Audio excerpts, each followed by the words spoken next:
Pagod na nakauwi galing sa pamamasada si Brando. Medyo dismayado siya ngayong gabi dahil wala pang 500 ang natira pagkatapos niyang isave ang para sa pang-boundary ng niluluma ng jeep. Halos mag-iisang linggo ng ganon ang kanyang kita dahil sa kakaunting pasahero. Bukod kasi sa magbabakasyon na mga estudyante, ay kalat din ang balita patungkol sa mga kultong nangunguha ng tao tuwing gabi. Kalat sa buong probinsya ang tungkol dito, kaya naman maraming mamamayan ang natatakot na magpagabi ng uwi. Ito ang dahilan kung bakit apektado ang kabuhayan ni Brando. Sa edad na 32 ay dito na binuhay ni Brando ang kanyang pamilya sa pamamagitan ng pamamasada. Nang nasa loob na siya ng bahay ay sinalubong siya ng bunsong kapatid na si Angeline na 13 years old. Si Angeline ay ipinanganak na special child. Pero kahit ganon, ay malambing at masayahin ang nasabing dalagita. At dahil nga likas na pagiging malambing, ay akmang yayakap pa sana si Angeline. Pero kaagad din naman niya itong pinigilan, hindi dahil sa ayaw niya, kundi dahil sa amoy pawis pa siya, gawa ng init sa pagbabiyahe sa buong maghapon. Nako Angeline, pasensya na ha. Pas muna si kuya sa yakapsul na yan. Amoy pawis ako eh. Apir na lang muna tayo. Natawa lang ang bunso niyang kapatid bago makipag-apiran. Pagkatapos noon ay tumakbo na to palayo sa kanya na parang ibon na lumilipad-lipad. Kaagad namang naupo ang matangkad na binata sa lumang sofa at nagtanggal ng sapatos. Naabutan niya ron ang isa pang kapatid na si George na nanonood lang ng TV. Uy, kuya, nandiyan ka na pala. Kanina pa ako nandito. Masyado kang busy sa panonood mo ng K-drama. Nasaan si nanay at tatay? May pagkain na ba tayo? Kanina pa kasi ako nagugutom eh. Di pa ako nanananghalian. May kanin pa naman kuya, pero wala na yatang ulam. Nag-aagawan pa nga kami sa isang instant noodles saka ilang pirasong tuyo. Bakit instant noodles lang saka tuyo ang ulam? Nagbigay ako ng pera kay nanay para pang budget sa maghapon. Wala nga si nanay hanggang ngayon eh. Malamang nandun pa yun sa sugalan kuya. Napangiwi lang ang matangkad na binata habang napapailing. Pagkatapos maghubad ng sapatos ay tumayo na siya at inilagay ito sa sulok ng bahay bago pagmasdan ulit ang kapatid na abala sa panonood. Si tatay kumain ba? Oo kuya, kumain na kaming tatlo. Nandun na si tatay sa kwarto niya kasama si Angeline. Okay. Pagkalaon ay nagtungo siya sa silid nila George at kumuha ng damit na pamalit bago magpunta sa kusina upang i-check kung may makakain pa. Nang makita niyang kanin na lang ang natira, ay nanahimik na lang siya. Nagsandok siya ng konti sapagkat alam niyang hindi pa kumakain ang nanay niyang tila nalululong na sa sugal. Pagkatapos no'y tinawag niya ulit si George na kaagad namang lumapit sa kanya. Bumili ka ng 2 sardinas saka 3 itlog. Yung sukli, balik mo ha. Yes kuya, kukuha lang ako ng pang soft drinks ha.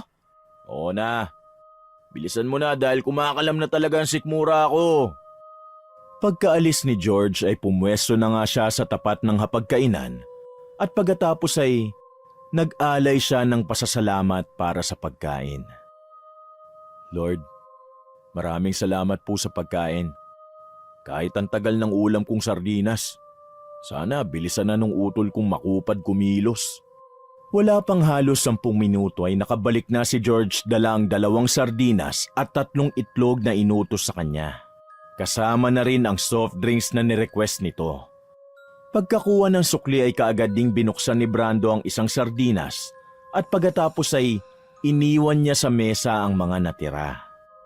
Tol, yang isang sardinas saka 3 itlog, iwan para bukas yan sa almusal nyo ha. Pakilagay na lang muna ron sa basket para hindi na magalaw.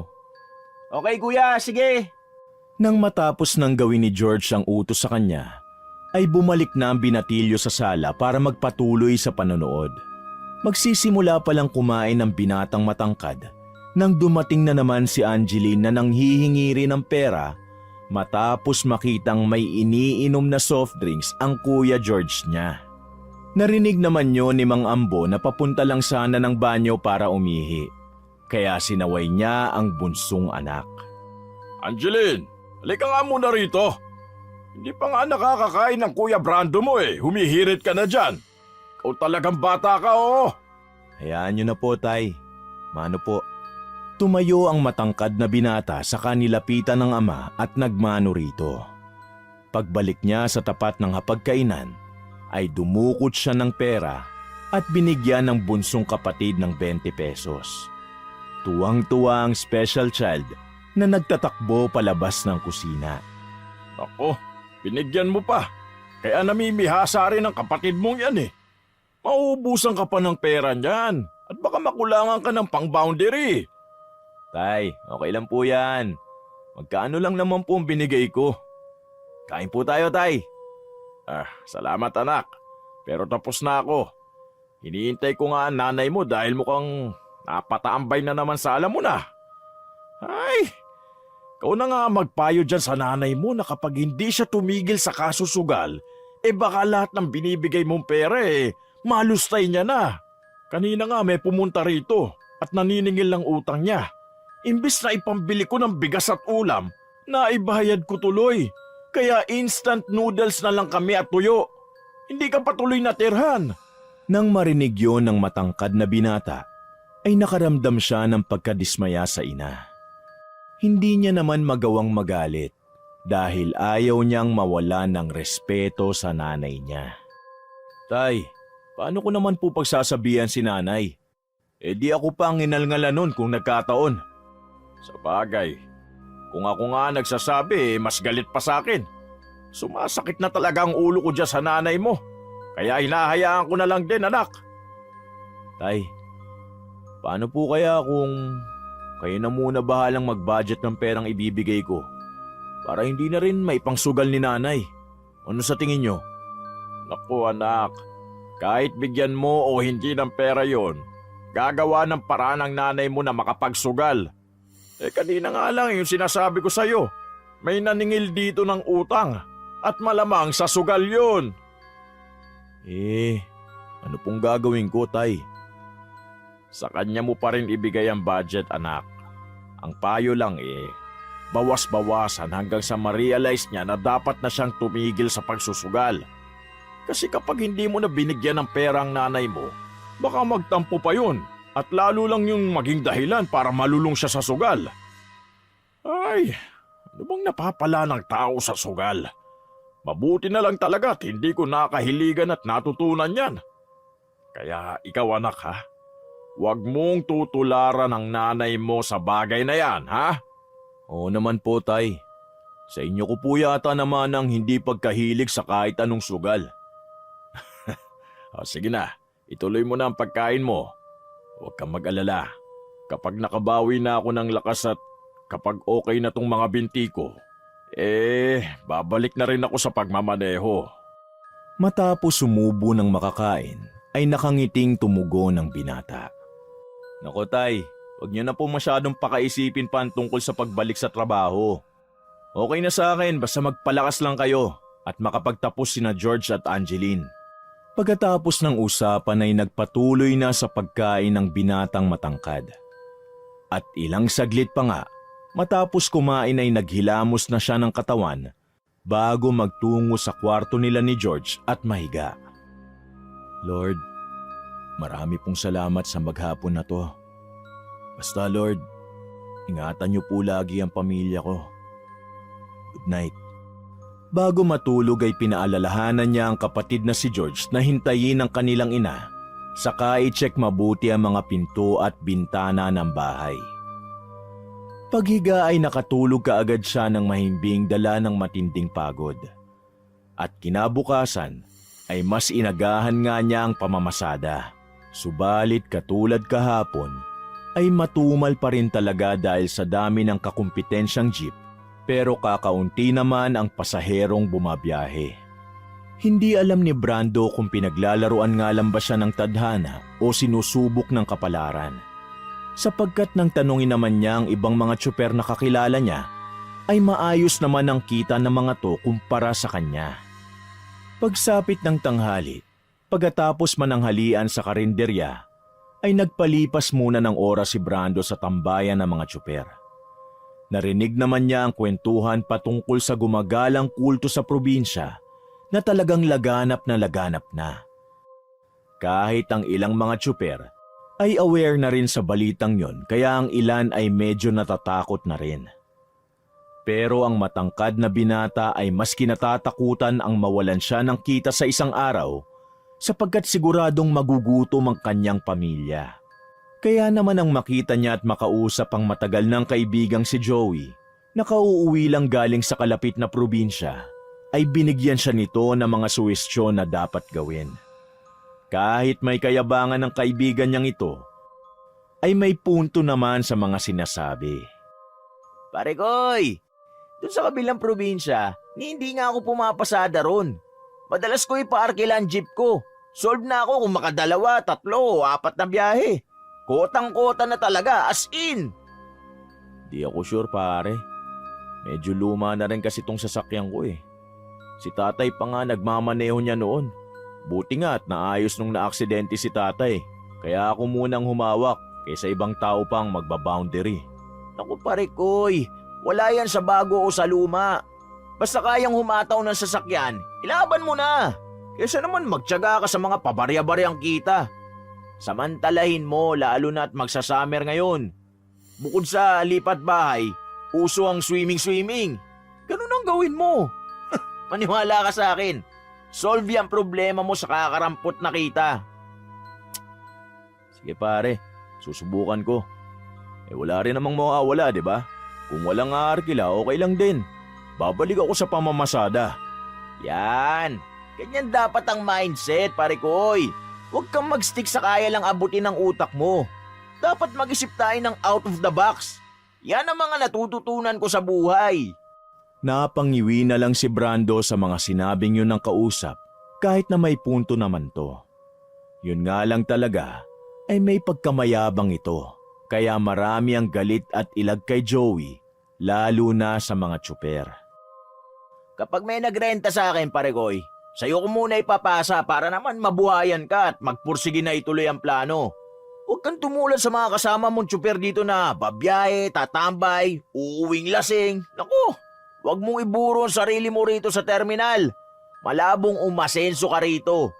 Dapat may iba pang diskarte. Grind lang ng grind, pare Koy. Salamat pare Koy. Bago matapos ang araw na yon, ay nairekomenda na nga ni Joey ang sasakyan ni Brando na ipaarkila ang sasakyan sa isang naglilipat ng mga gamit. At dahil ayaw niyang mapahiya ang kaibigan, nag-aalangan man dahil medyo malayo ang paglilipatan ng mabibigat na gamit, ay pumayag na rin si Joey. Mag-isa lang kasi ang matandang babae.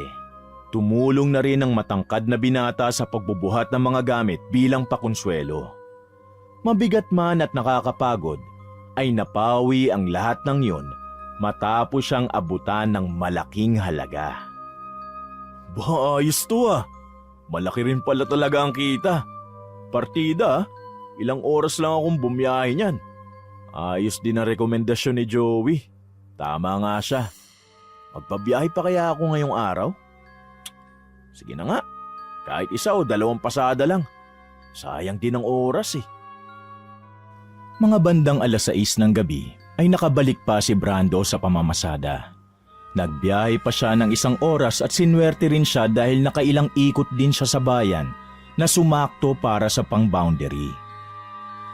Wala siyang naabutan sa sala. Tahimik na rin ang buong paligid, kaya in-expect niya na tulog na nga ang lahat, kaya nagdire-diretso na siya papuntang kusina, dala ang mga pinamili. Habang inaayos ang mga yon, ay eksakto naman na dumating sina George at Angeline na malulungkot ang mga mukha kaya napakunot siya ng noo. Oh, ba't ganyan ang mga mukha nyo ha? Ang aga nyo yatang magsitulog ngayon. Hindi pa man niya natatapos ang sinasabi, ay tumakbo na si Angeline at yumakap ng mahigpit bago tahimik na umiyak. Oh, bakit? Ano nangyari George? Nasaan sina tatay at nanay? Si tatay nandun sa kwarto nila, tulog na yata. Si nanay umalis kani-kanina lang bago ka dumating. Ha? Bakit? Nag-away sila ni tatay. Paano kasi, kuya?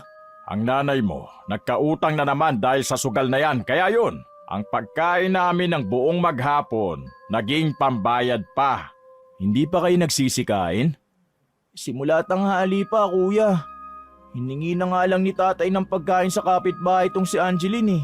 Kasi gutom na. Mabuti na lang pala maaga ako umuwi. Pero hindi bale, may dala akong lechon manok. Mabuti bumili ko. May bigas din ako nabili. Isaing mo na muna tol. Hintay lang kayo saglit tay ha.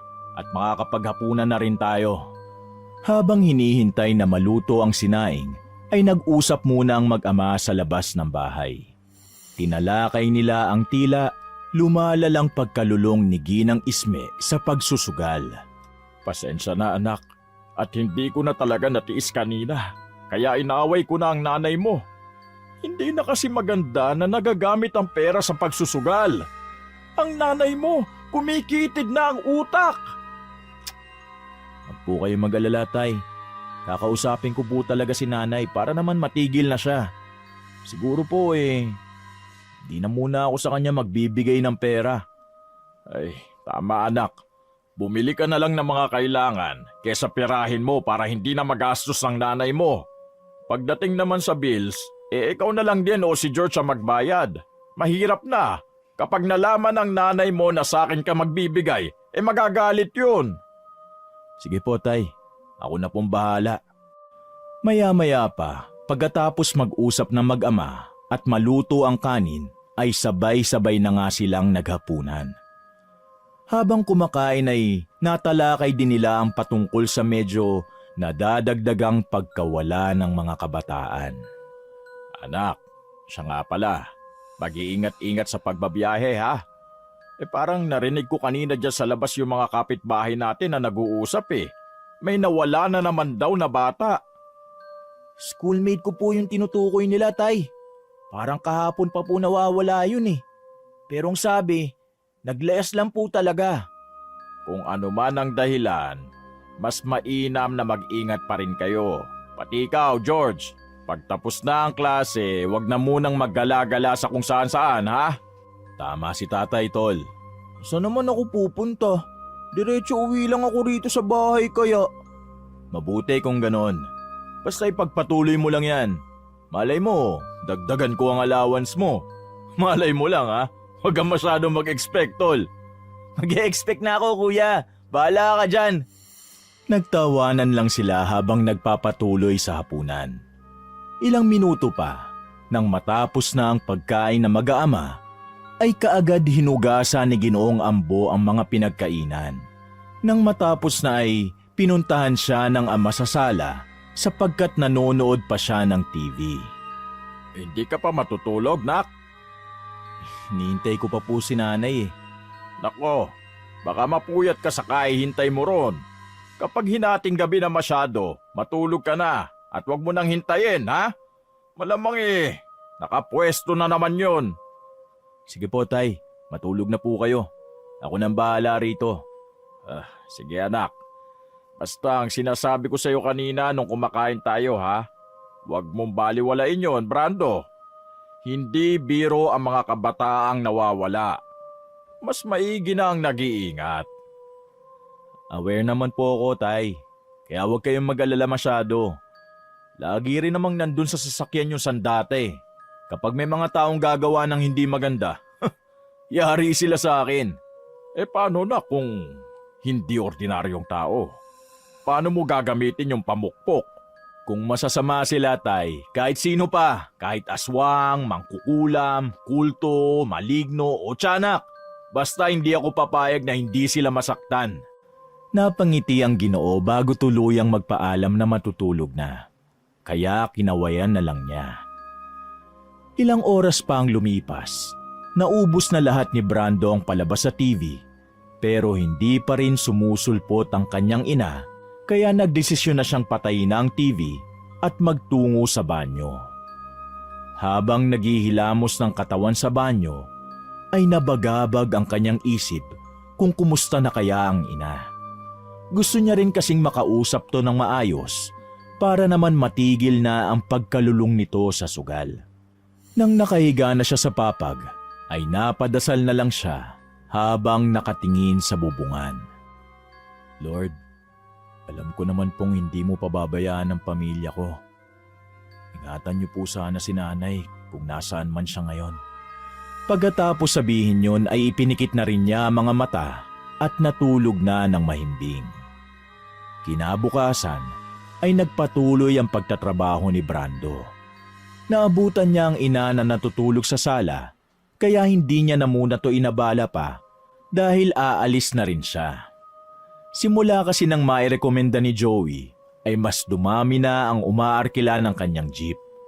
Sa katunayan ay ginawa na lang niyang ekstra ang pamamasada sapagkat mas malaki talaga ang kinikita niya sa pagpaparenta ng sasakyan. Grind lang ng grind. Salamat ulit, pare Koy.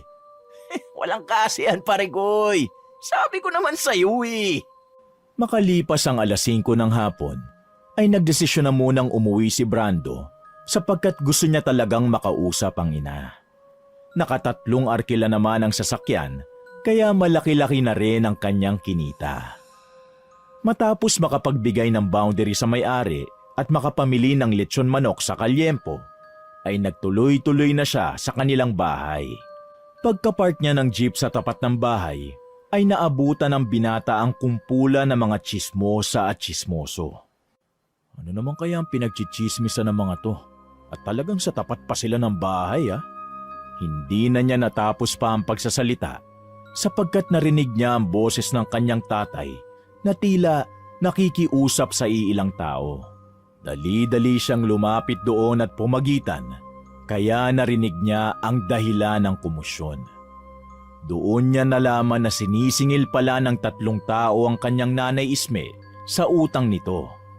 Hindi na rin niya napigilan na makisabat sa usapan dahil kitang-kita niya kung paanong naaargabyado ang kanyang tatay at nanay dahil sa mga utang na yun. Pagpasensyaan niyo na po ang nanay ko. Magkano po ba ang utang niya sa inyo?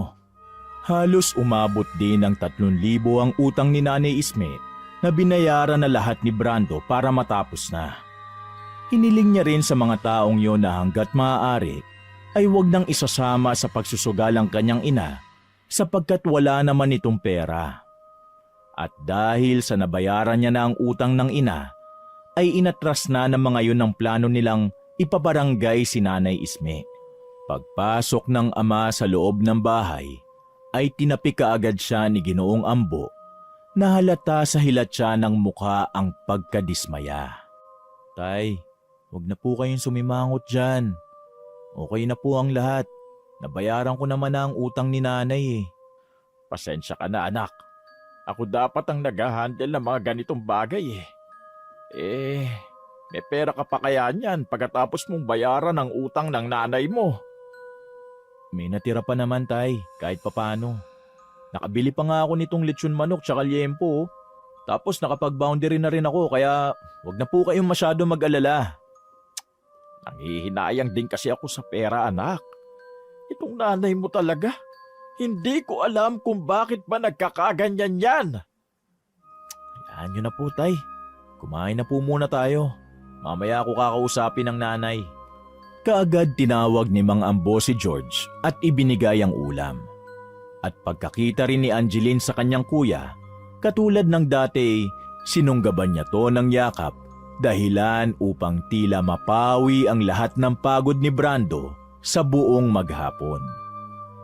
Tahimik na naghapunan ng mag-anak dahil halata sa itsura ng mukha ni Nanay Isme ang pagkadismaya sa sarili. Alam niya kasi ang kasalanang nagawa kaya hindi siya makaimik.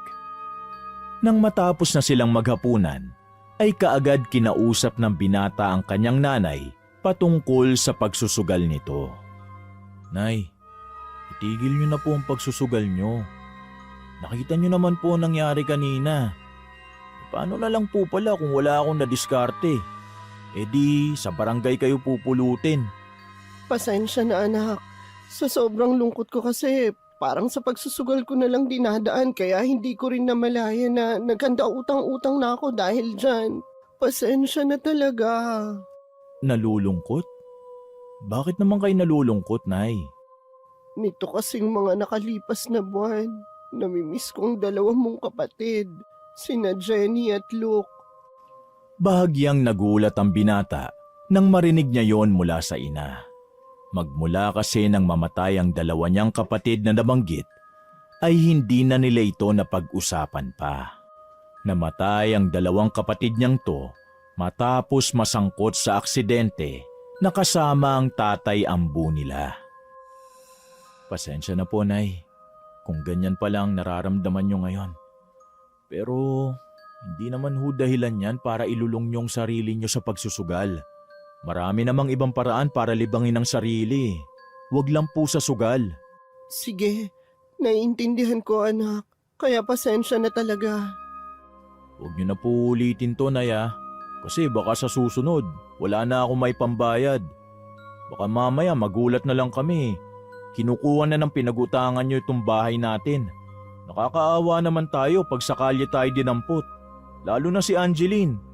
Alam niyo naman po ang kalagayan niya, di ba? Niyakap ni Brando ng mahigpit ang kanyang nanay na naiyak na lang. Matapos niyang himas-himasin ang likuran nito, ay tumahan din ang ginang. Naging matiwasay ang pag-uusap nila, kaya nakatulog ang lahat ng mahimbing. Makalipas ang 1 linggo, ay naging maayos na ulit ang takbo sa loob ng bahay nila. Nagkabati na ang mag-asawa at tumigil na nga sa pagsusugal si Aling Isme. Pero ang balita tungkol sa mga kabataang nawawala ay nadagdagan dahil isa na naman daw kabataan ang nawawala ayon sa mga sabi-sabi na wala rin namang patunay. Dahil doon ay mas lalong naapektuhan ng pagbabiyahe ng mga driver na katulad ni Brando. Mabuti na lang talaga at meron silang racket ni Joey sa pagpapaarkila ng sasakyan. Pasado 7:00 ng gabi, kauuwi lang ni Brando mula sa paghahatid ng mag-asawang nag-angkat na mga monoblock chair. Balak niya pa sanang pumasada, kaya lang ay nawarningan na siya ni Joey. Naku pare koy, huwag ka nang pumasada. May kita ka naman na ngayong araw eh. At saka, nababalitaan mo ba yung kumakalat ngayon na mga kulto pa nangunguha ng mga kabataan? Ang palagay ko nga niyan eh, may ginagawa kasing malaking mall sa kakondo dun sa kabilang bayan. Malamang talaga dahil yan dun. Paano mo naman nasabi? Ganun nga raw kasi yun. Yung dugo ng mga kabataan, winiwisik-wisik sa mga haligi para tumibay ang building. Ganun ba yun? Hanip pa. Ngayon ko lang nalaman yun. Palipasin mo muna ang mga nangyayari. Dahil sa ngayon kakaunti lang ang mga nagpapagabi sa daan dala ng takot. O siya, uwi na rin ako at nag-aalala na ang misis ko sa akin eh. Umuwi ka na rin kung ako sa'yo. Matumal din ang pasahero ngayong gabi. Sinunod na nga lang ni Brando ang sinasabi ng kaibigan. Umuwi na nga muna siya ng bahay at hindi na pumasada pa. Sapat na rin naman ang kita niya para sa araw na to. Nang nasa loob na ng bahay ay naabutan niya ang bunsong kapatid na nakaupo sa sofa at tila naghihintay sa kanya. Oh, bunso, Angeline, ba't gising ka pa?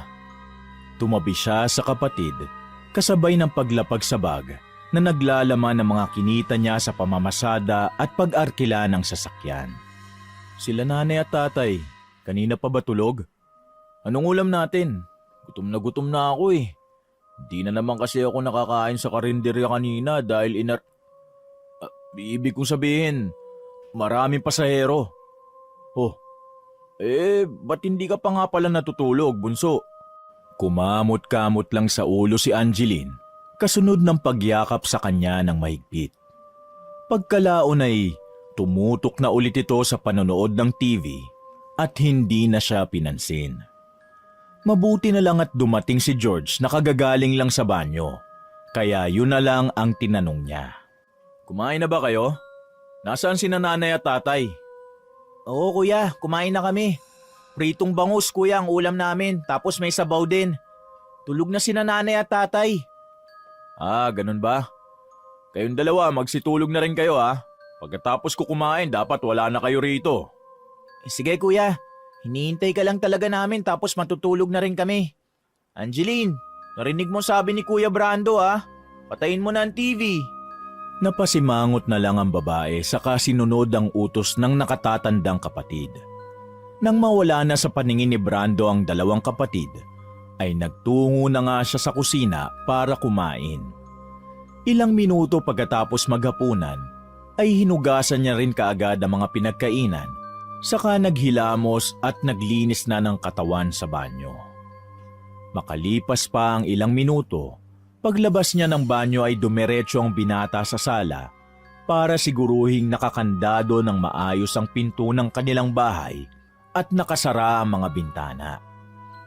Marahan niyang hinawi ang kurtina at sinilip ang kanilang jeep na nakapark sa tapat mismo ng kanilang bakuran. Hindi kasi nila pinapasok dahil maliit lang ang bakuran nila.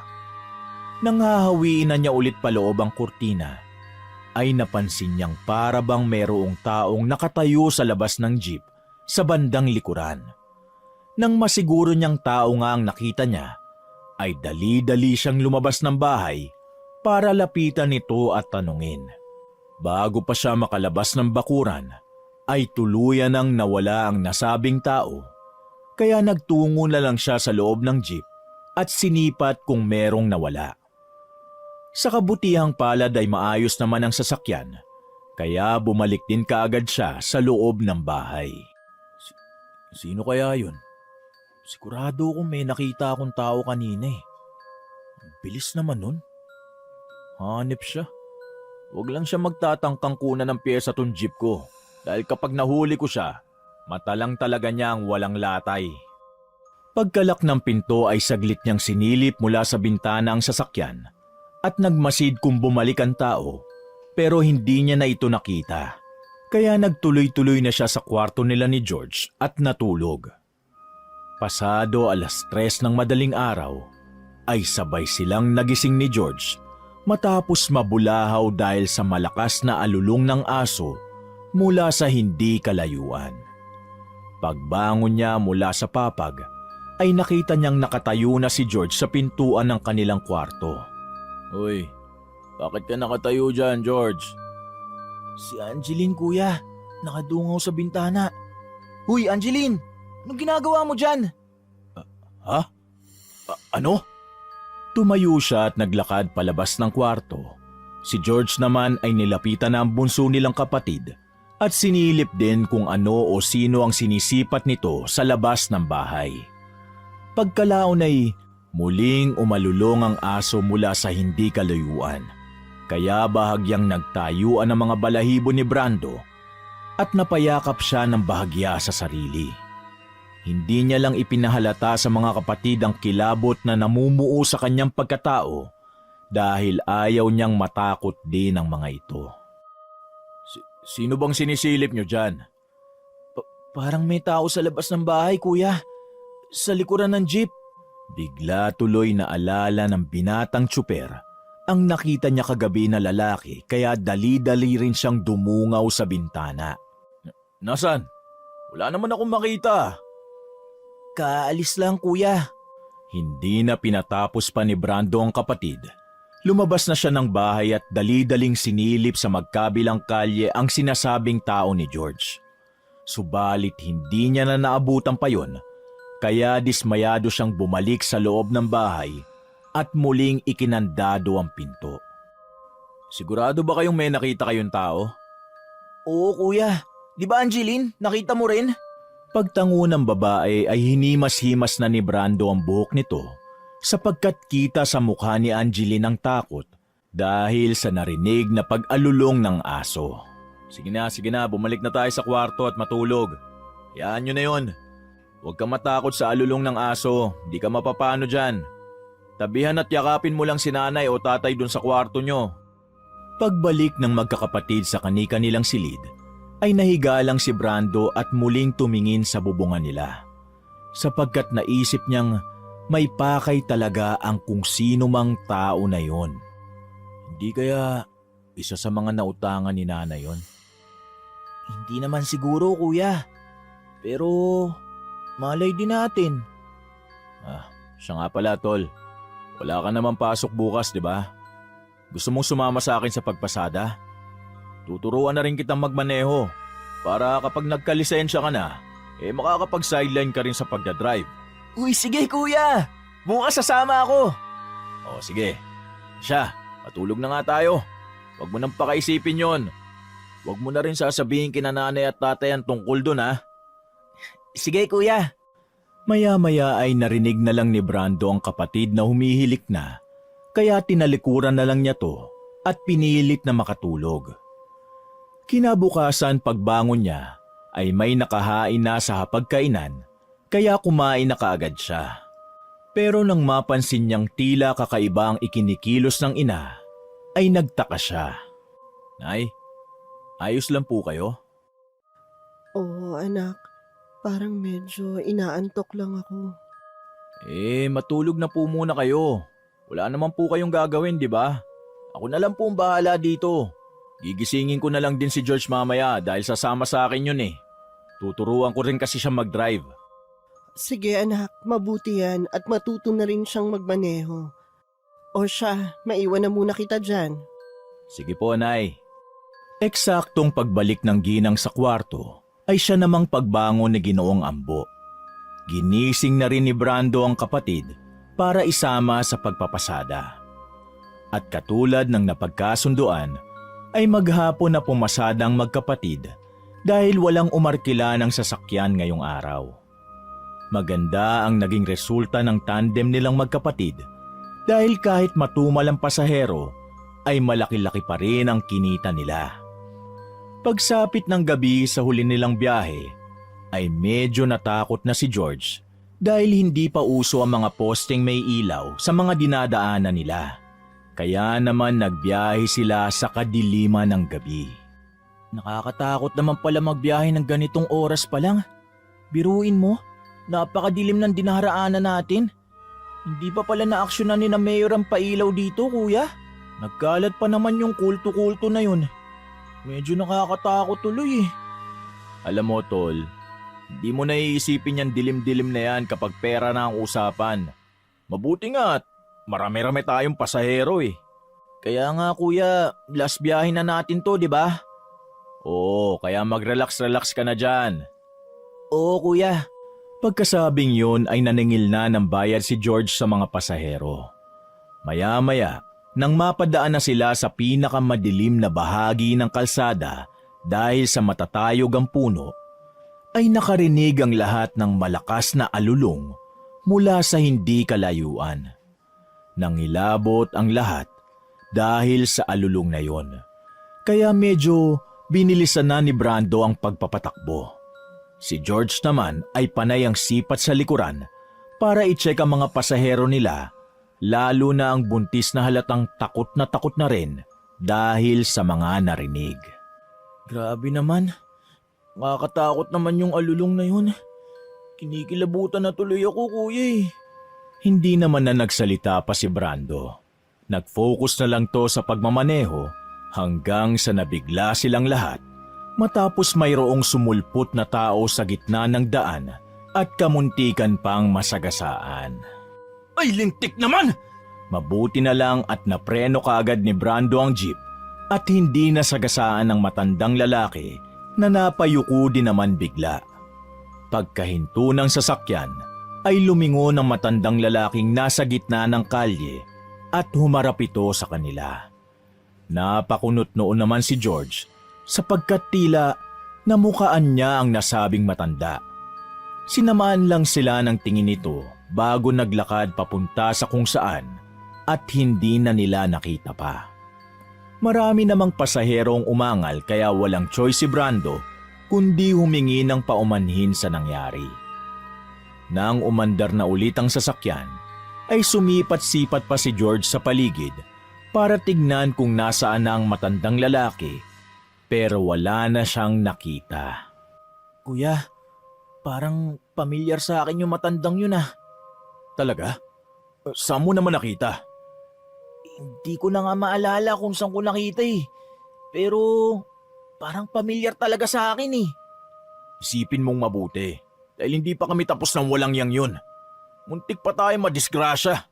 Pasalamat na lang talaga siya at matanda siya eh.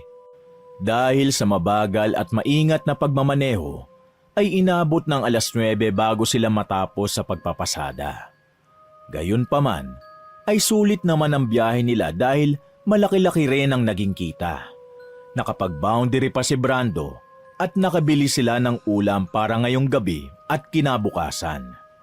Pagpasok ng magkapatid sa loob ng bahay, ay naabutan nila si Ginoong Ambo at Angeline na nanonood ng TV. Pagkamano nila sa ama, ay hinanap kaagad nila ang ina. Nasaan si nanay, tay? Masama ang pakiramdam ng nanay mo kaya natulog ka agad pagkatapos namin maghapunan. May dala pa naman kaming lechon manok ni kuya oh.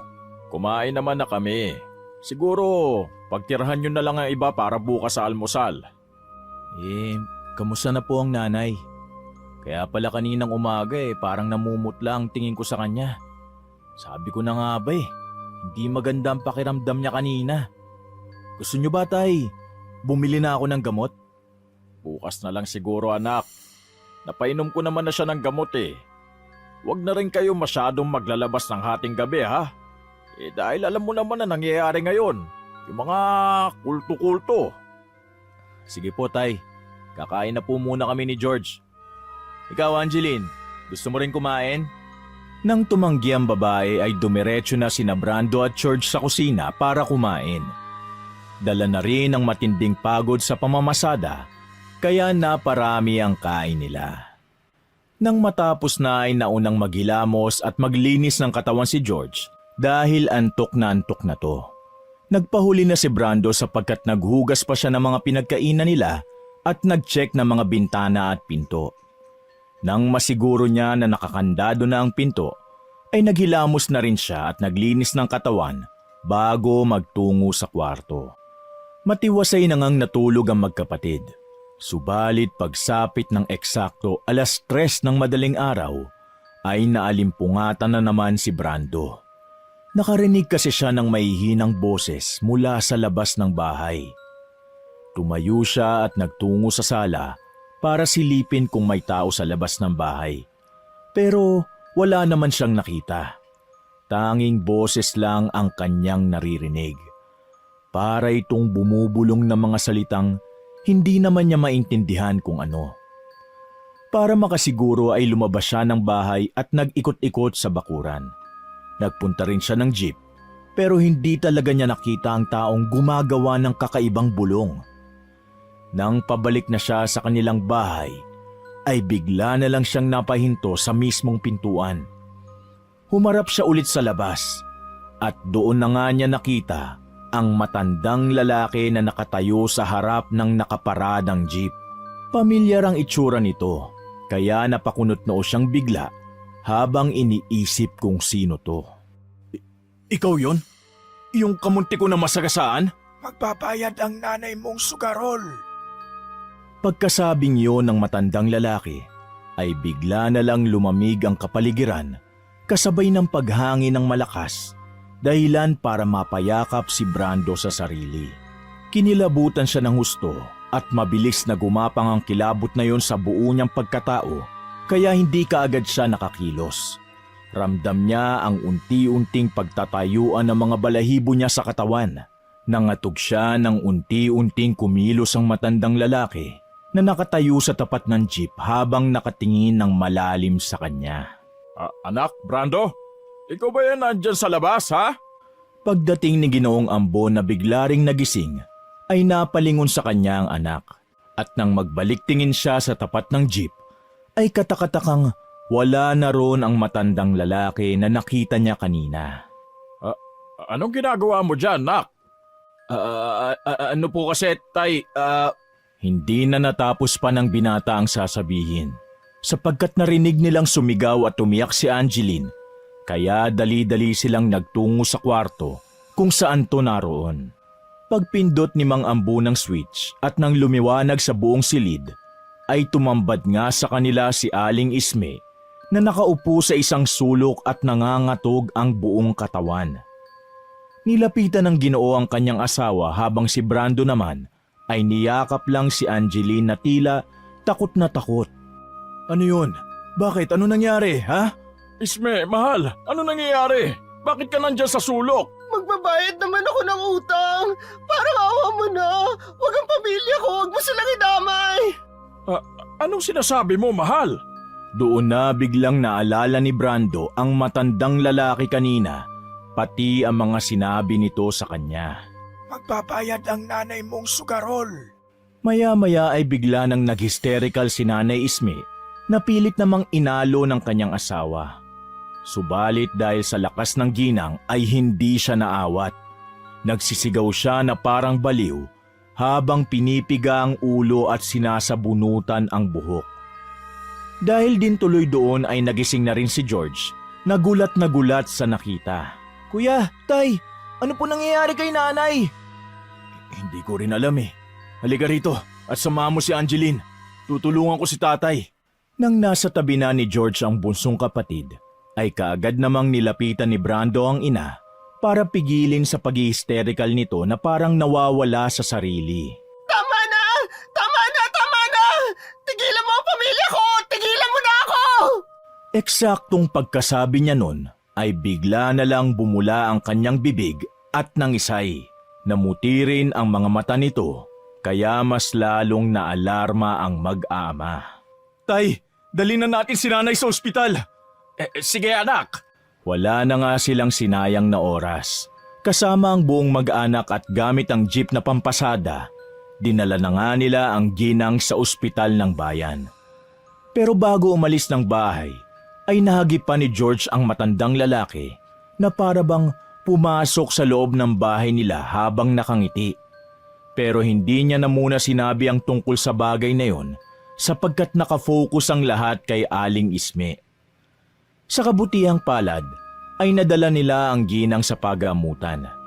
Naging ayos na ang lagay nito pero ayon sa doktor ay kailangan pang maobserbahan para malaman kung ano ang sanhi ng bigla nitong pagkakasakit at pangingisay.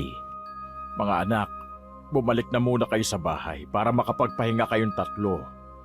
Brando, huwag ka na muna magbiyahe ngayong araw ha, para makabawi ka ng lakas. O sige na, ako na muna ang bahala na magbantay sa nanay nyo. Sige po tay, iiwanan ko na lang kayo ng pera. Mamayang tangali o hapon, pupunta na lang po kami ulit.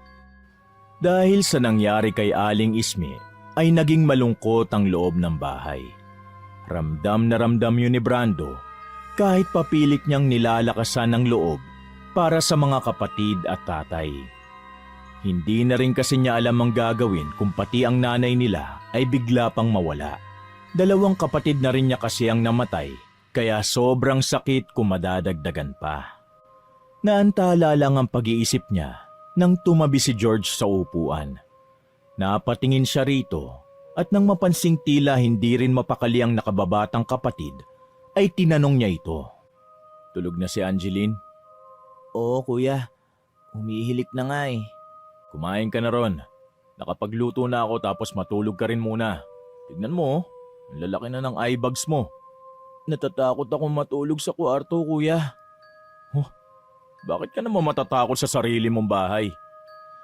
Naalala mo kuya, yung matandang lalaki na muntik natin masagasaan. Nakita ko siya kanina nung iahatid natin si nanay sa ospital. Ha? Saan?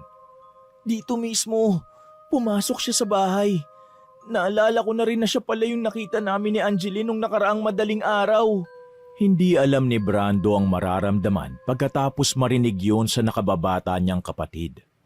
Nangilabot siya ng gusto, kaya napahimas na lang siya sa magkabilang braso, pero hindi niya ito ipinahalata dahil ayaw niyang madagdagan ang takot ni George.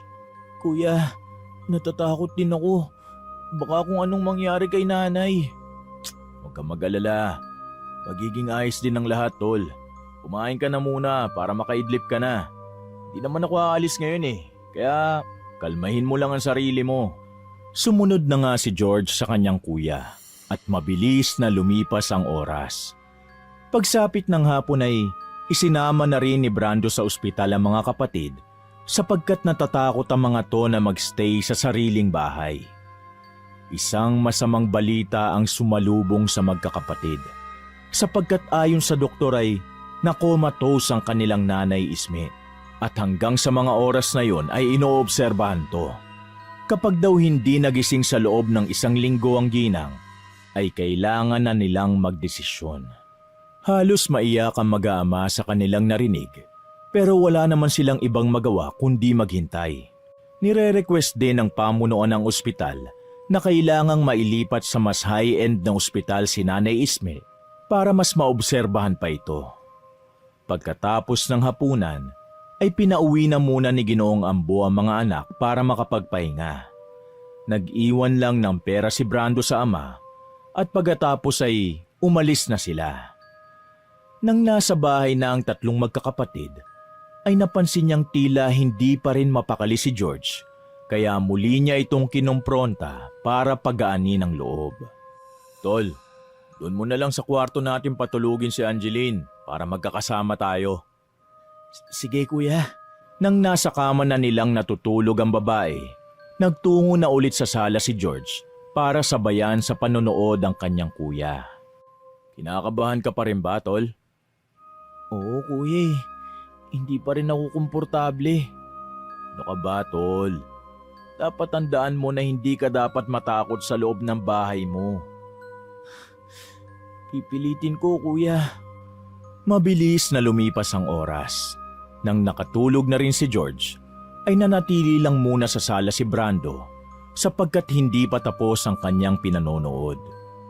At pagsapit ng pasado 10:00 ng gabi, ay nakatulog siya nang hindi niya namamalayan. Nagising na lang siya nang makarinig na naman ang alulong ng aso. Napabalikwas kaagad siya ng bangon na eksaktong napatingin sa may bintana.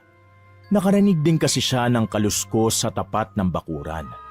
Lumapit siya sa bintana at sumilip sa labas, pero wala siyang nakitang tao.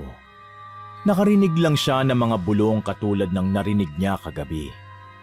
Dahil doon, ay bumilis bigla ang tibok ng puso niya na para bang may mga nagkakarera sa loob nito. Napahawak siya sa dibdib at pilit na ikinalma ang sarili hanggang sa maisip ang matandang lalaki na nagpakita sa kanilang bahay. Muli siyang sumipat sa bintana at nang makitang wala pa ring tao, ay sinubukan niyang lumabas ng bahay kahit kinakabahan. Nang hindi niya pa rin makita ang tao roon, ay tumakbo na siya pabalik sa loob ng bahay at kaagad ikinandado ang pinto. At nang pagbalik niya, ay gano'n na lang ang gulat niya nang makita si Angeline na nakatayo habang tila takot na nakatingin sa kanya. Angeline naman, nakakagulat ka. Bakit bumangon ka? Takot na yumakap si Angeline sa kanyang kuya, kasabay ng pagsigaw ni George dahilan para mapatakbo ng mabilis si Brando sa kanilang kwarto, bit-bit ang bunsong kapatid. Pagbukas niya ng ilaw, ay nakita niyang nasa isang sulok na si George, nakitang-kita sa hilat siya ng muka ang matinding takot. George, ano nangyari? Yung matandang lalaki kuya, nandito siya kanina. May binubulong-bulong siya sa akin. Nang marinig yun ni Angeline, ay mas lalong napahigpit ang yakap niya sa kuya niya, kaya pilit nitong pinakakalma ang nakababatang kapatid. George, walang ibang tao rito. Ako lang, ikaw at si Angeline. Nakita ko talaga siya kuya. Yung matandang lalaki. Kaya tumakbo kagad si Angeline papunta sa'yo. Kuya, umalis na tayo rito. May kung anong gumagambala sa atin dito. Sigurado akong kung ano nangyayari ngayon kay nanay, may kinalaman yun sa matandang lalaki na yun. Hindi niya tayo titigilan, kuya. Dahil sa sinabing yun ng binata, ay napilitan na lang si Brando na sundin ang kapatid. Kitang-kita niya kasing takot ito. Matapos nilang makapag-ayos ng mga gamit, ay nagtungo na kaagad ang magkakapatid sa jeep. Umalis sila sa bahay kahit hindi pa rin alam ni Brando kung saan pupunta. Nagbiyahe sila papuntang bayan at nang mapadaan na naman sila sa madilim na dako, ay muling nabuo ang kaba sa kanilang dibdib habang nagpapatuloy. Ilang saglit pa ay nakarinig na naman sila ng nakakakilabot na alulong ng aso mula sa hindi kalayuan. Mas lalo tuloy na hintakutan sina George at Angeline habang ang kuya nila ay nakafocus sa pagmamaneho. Kuya, nararamdaman ko. Sinusundan tayo ng matandang lalaki. Niyakap niya ng mahigpit si Angeline habang nakatingin sa nakatatandang kapatid. Kuya, maniwala ka naman sa akin, please. Naniniwala ako sa iyo, George. Please, huwag mo muna akong guluhin dahil nakafocus ako sa pagdadrive. Baka maaksidente tayo. Naudlot na sa pagsasalita ang panganay sa magkakapatid sapagkat nang mapasulyap siya sa rearview mirror ng jeep, ay gano'n na lang ang gulat nilang tatlo pagkakita sa matandang lalaking nakaupo sa pinakadulo ng jeep. Kitang-kita ang panlalaki ng mga mata ni George pagkakita sa matandang Ginoo na nanlilisik ang mga mata. Si Angeline naman ay napaiyak ng gusto dahil sa takot habang mahigpit na nakayakap sa kanyang kuya. Dahil naman doon ay mabilis na nagpreno si Brando at tumingin sa likuran, saka lakas loob na nagsalita. Sino ka ba? Bakit mo ba kami sinusundan? Anong kailangan mo sa pamilya ko? Pwede bang tigilan mo na kami? Pinanlisikan lang ng matandang Ginoo ang magkakapatid bago seryosong nagsalita. Hindi ko kayo titigilan. Dapat pagbayaran ng sugarol mong nanay ang ginawa niya. At lahat kayo, kasama ron. Kasabay ng pagkakasabing yon ay biglang humangi ng malakas dahilan para mapapikit silang magkakapatid. Ilang segundong tumagal ang malakas na hangin na para bang may kung anong ipo-ipo. At nang mawala na to at napadilat silang magkakasunod, ay wala na rin ang misteryosong matandang lalaki. Sinundan niyo ng malakas na pag-iyak ni Angeline, kaya inalo-alo to ni Brando habang kinakabahan pa rin sa mga nangyayari. Huwag ka nang umiyak, tol. Oo, sige. Pupuntahan natin si nanay at tatay, ha? Huwag kayong mag-alala. Magdasal lang kayo at magiging ayos din ang lahat. Habang nagbabiyahe silang tatlo, ay patuloy ang pagdadasal ni na George at Angeline na halata pa rin ang pagkatakot sa itsura ng mga mukha. Nang nasa ospital ng bayan na sila, ay dali-daling nagtungo ang magkakapatid sa ward kung saan naroon ang kanilang ina. Pero naabutan nila si Ginoong Ambo na nasa labas. Naghihintay at tila aligaga, kaya nag-alala ng gusto sina Brando at George.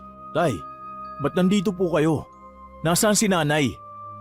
Tay, nasa na po ang nanay? Mga anak, yung nanay nyo, chinecheck ng mga doktor. Nangisay na naman siya.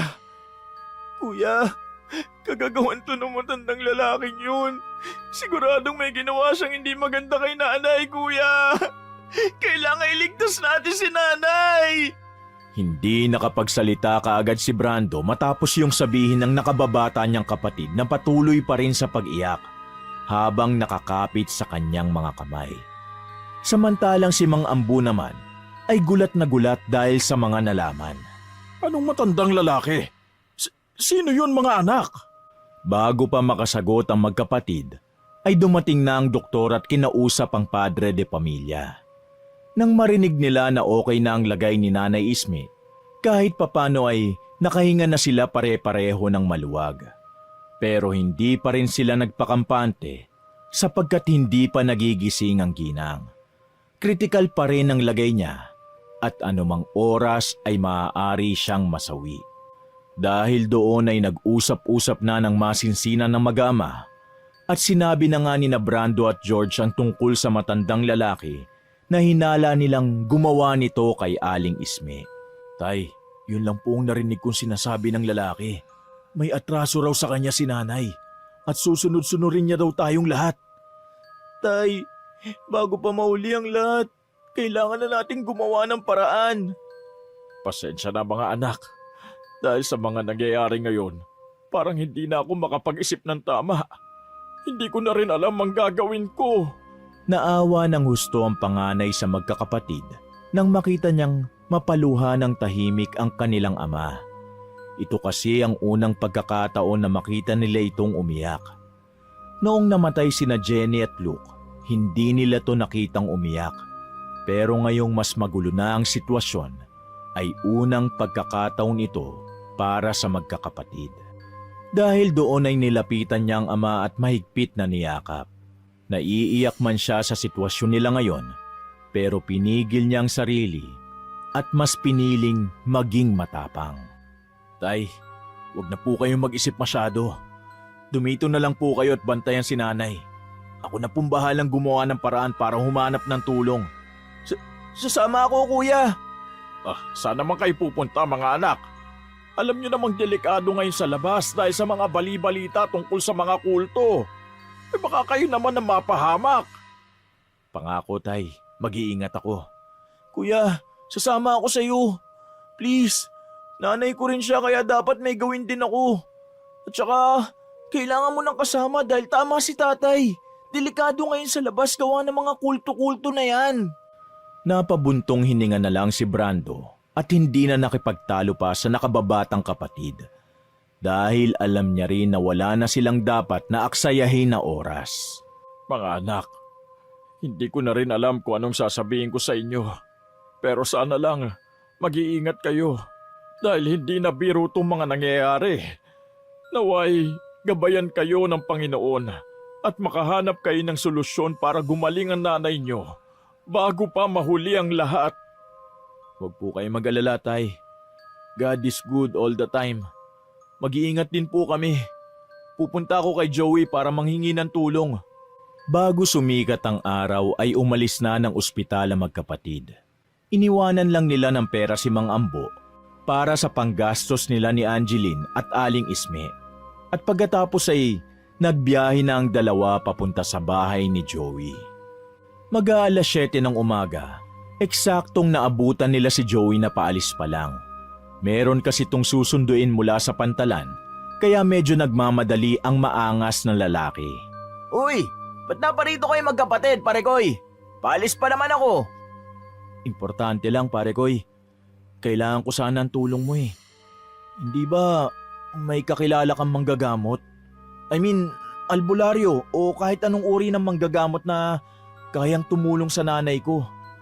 Nako, wrong timing naman kayo. Nagmamadali pa naman ako ngayon. Parang awa mo na, Kuya Joey. Nakasalalay ang buhay ng nanay ko rito. Posibleng mamatay siya anytime kapag hindi kami gumawa ng paraan ni Kuya. Nakikiusap po ako sa iyo. Mamamatay ang nanay ko kapag hindi namin siya natulungan ngayon.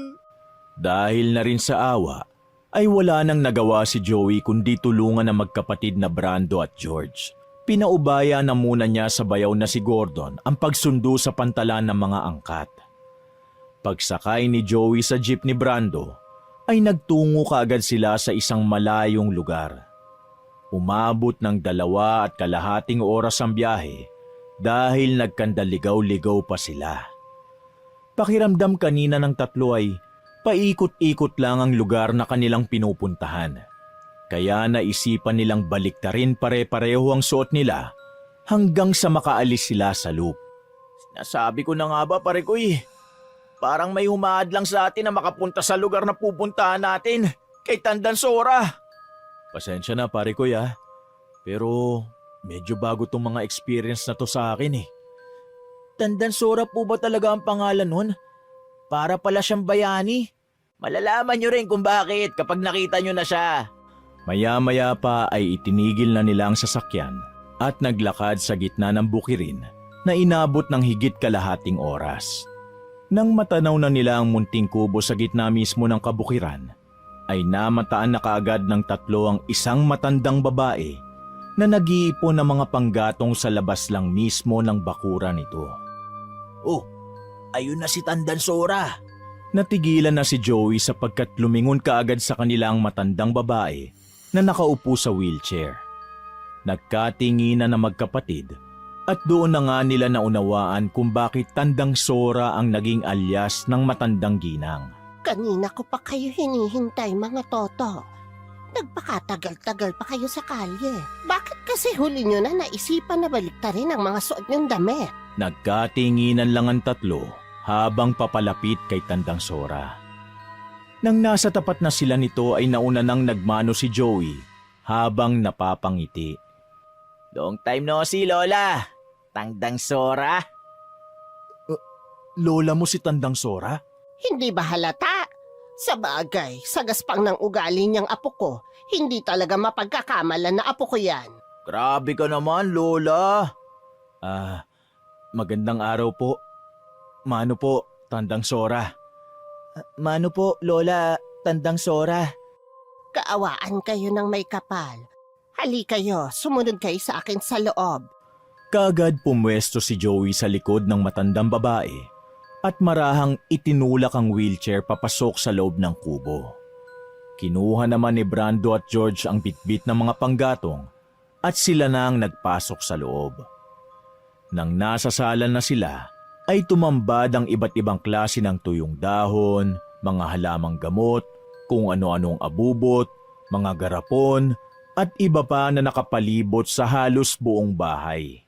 Iba rin ang ambience kaya medyo napadikit si George sa kanyang kuya. Ganito kasi ang pakiramdam niya noon sa tuwing magpapakita ang matandang lalaki. Mabigat, madilim, at nakakikilabot. Huwag kang matakot, Utoy. Pagkapareho lang kami ng aura nung nagtatangka sa inyo. Pero hindi kami pareho ng layunin. Anong pangalan mo? George po. Ako naman po si Brando. Nakababatang kapatid ko po itong si George. La, kailangan po ng tulong lang nanay nila, si Aling Isme. Hindi lang ang nanay nila ang may kailangan ng tulong, kundi lahat sila.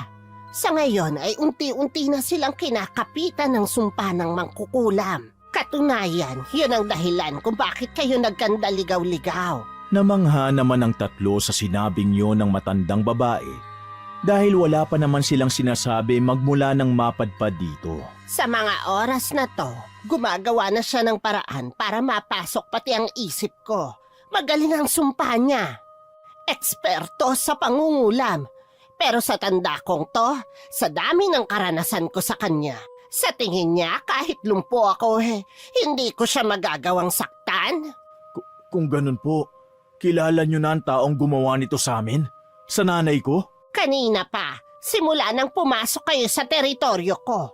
Dahil dala-dala niyo ang sumpa, kaya naman madali ko siyang nakilala. Yun lang ang kahinaan niya. Marami siyang karanasan pero kulang pa. Kaya huwag kayong mag-alala. Hanggang nandito kayo sa teritoryo ko, hinding-hindi niya kayo magagalaw. Pero paano po ang tatay, nanay, pati ang bunso naming kapatid? Wala po sila rito.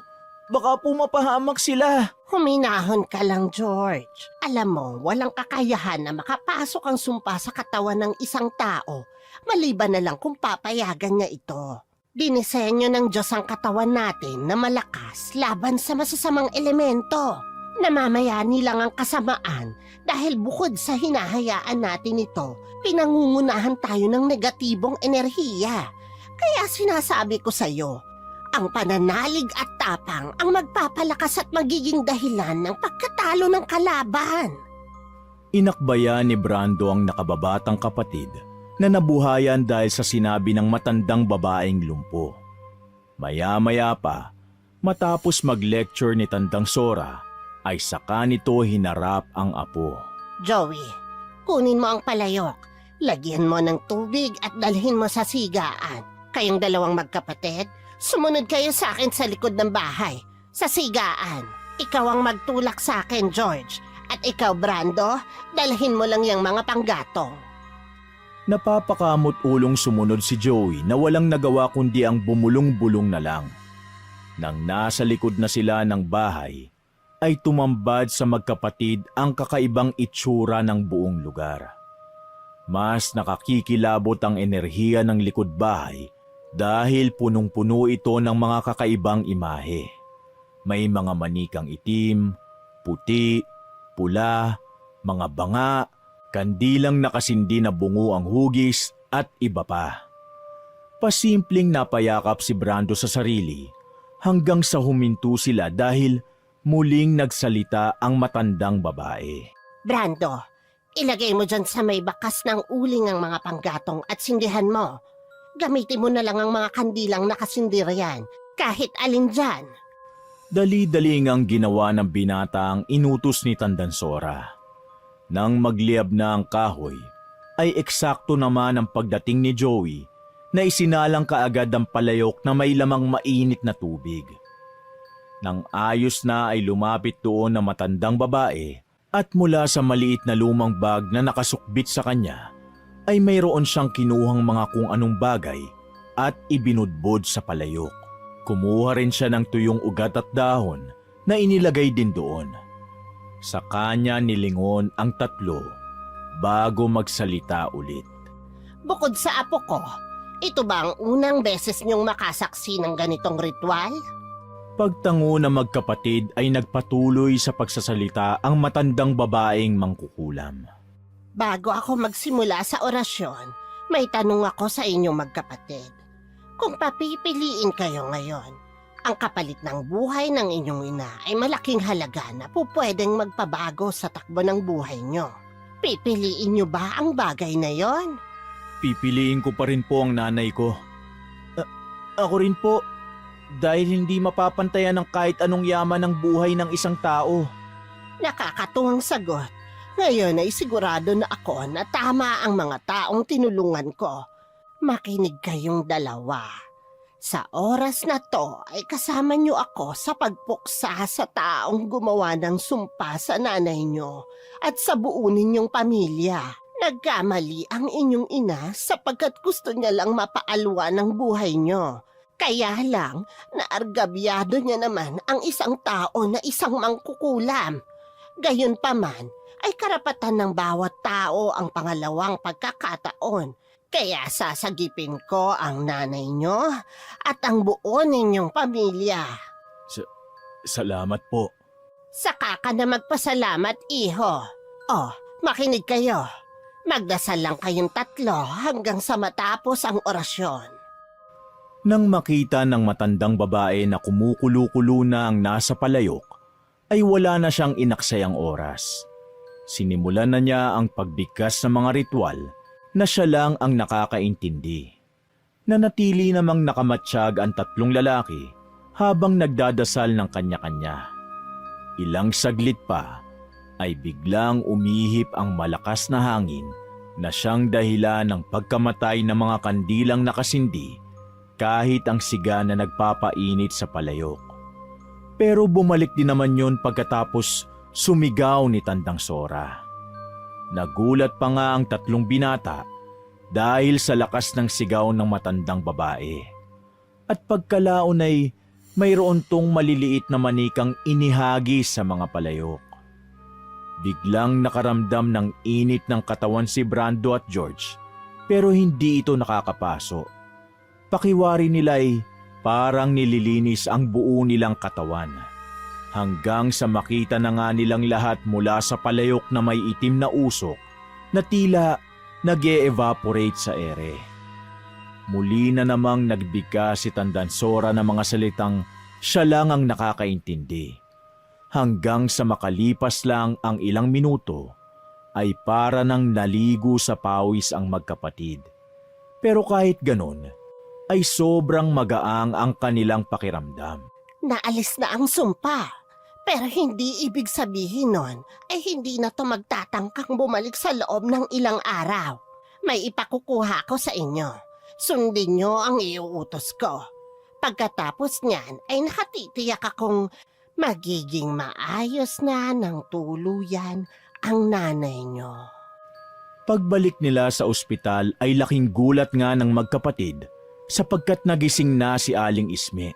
Pero katulad ng instruction ni Tandansora, nag-alay nga sila ng buhay na manok. Ginilitan nila ang leeg nito at iwinisik sa palibot ng kanilang lupain ng dugo at pagkatapos ay inilibing nila sa tapat ng bahay ang nasabing manok. Mula noon ay hindi na sila ginambala pa ng mangkukulam At dahil doon ay natuto na si Aling Isme na tuluyang tumigil sa pagsusugal nito upang hindi na maulit malagay ang pamilya niya sa panganib. Lumipas pa ang isang buwan, ay na-expose na rin na hindi totoo ang mga balita patungkol sa kumakalat na kulto. Inimbento lang to ng iilang tao para mapigilan din ang pagpapaabot ng mga kabataan ng hating gabi sa layasan.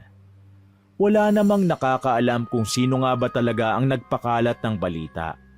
Pero walang pakialam doon si Brando, sapagkat ang tanging hangad niya lang ay maiaho ng buong pamilya niya sa kahirapan. Wakas,